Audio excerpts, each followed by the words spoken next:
ఈ లోకంలో జీవిస్తున్న నీవు చదువుట ద్వారా, చూచుట ద్వారా, వినుట ద్వారా నీలో రకరకాల కోరికలు అనగా మోసము, పాపము, ఇతరులు బాధపెట్టే దురాశ కోరికలు పుడితే, అయితే దేవుడు మాత్రం కేవలం దైవ చిత్తానుసారంగా ఉన్న కోరికలు మాత్రమే నెరవేర్చుతాడు. ఉదాహరణకు మోషే, జక్కయ్య దేవుని చూడాలనే కోరిక కలిగి ఉన్నారు.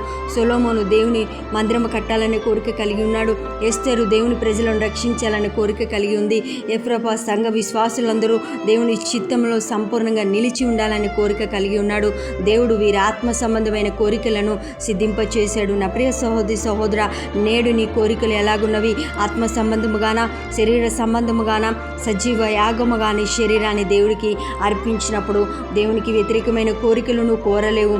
దేవునికి వ్యతిరేకమైన ఆలోచనలు చేయలేవు. ఎందుకంటే నీ ఆలోచనలు ఆయన సంకల్పానికి అనుగుణంగానే ఉంటాయి. నీకు ఏది ఉండాలని దేవుడు కోరుతాడో నీవు అదే అడుగుతావు. కాబట్టి దైవ చిత్తానుసారమైన నీ కోరికలను దేవుడు సిద్ధింపచేస్తాడు. అట్టి కృపా ధన్యత దేవుడు దయచేయునుగాక.